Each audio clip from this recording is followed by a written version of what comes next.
It has been 3.5 hours since the beta fucking started. It's actually been more than that. I now have under 20 minutes to play. I'm gonna skip this because I saw it on YouTube. Good morning, Vault 76. Good morning. This is the Overseer. I hope you all enjoyed the Why is my cursor on screen? even those who may I can't even like get rid of it. and overslept. Oh, hello. But it's time to get up and get Looking good, looking good. We've been locked away long Alright. enough.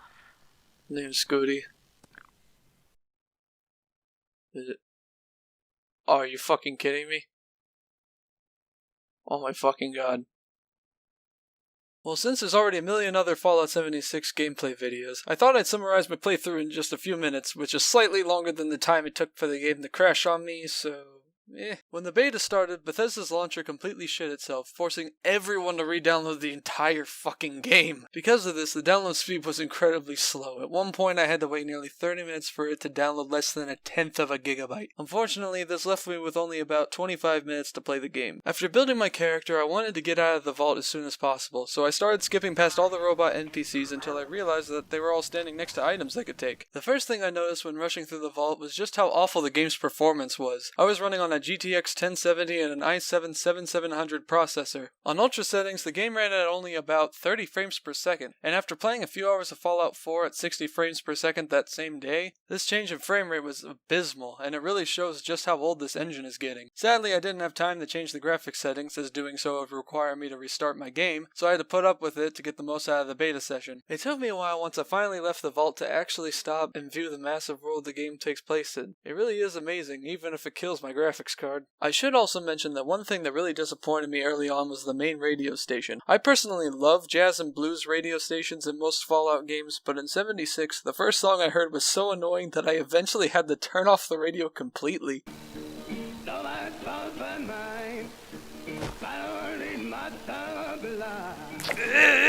Shut the fuck up! Not long after, I came across another player for the first time, and I had absolutely no idea how to use voice chat. The guy I met didn't even say anything, he just waved hello and went about his business. I checked the control settings to see if I could find a voice chat button, but I couldn't find any option for it, and at first, I wondered if voice chat was even in the game to begin with. Afterwards, I continued to follow the main quest where I was led to the Overseer's camp. This area gives you a bunch of items and workbenches to craft your first armor, weapons, and food. Finding this made me wonder how tough it would have been for other players to survive if they didn't follow the initial quest to find this place. I eventually came across a few enemies. The first were some wild dogs, which were easy enough. Then I found some mole rats, which were buggy as hell. They're supposed to leap out of the ground like in Fallout 4, but for some reason the pop-out effect didn't happen until I already looted their corpses. It sure confused the hell out of me though. I later found a possum and a diseased rat roach just sitting on a wall, not doing anything in particular. Not sure if this was a bug, but I'm calling it a bug because roaches are, in fact, bugs. The next enemy I came across was even more peculiar. I came across about 10 of these Mr. Farmhand guys, and not a single one attacked me, even though their names were in red. Another thing I found was that because so many people were downloading the game instead of actually playing the beta, there were tons of these little supply drops lying around. I found a total of 4 of them within about 10 feet of each other. After this, I was back to following the road when I saw a voice icon in the distance, which made me very happy as I was worried after my last player encounter that voice chat wasn't part of the game. These players were definitely able to talk, though all I heard was a bunch of mumbling about how the servers were going to close in 4 minutes, which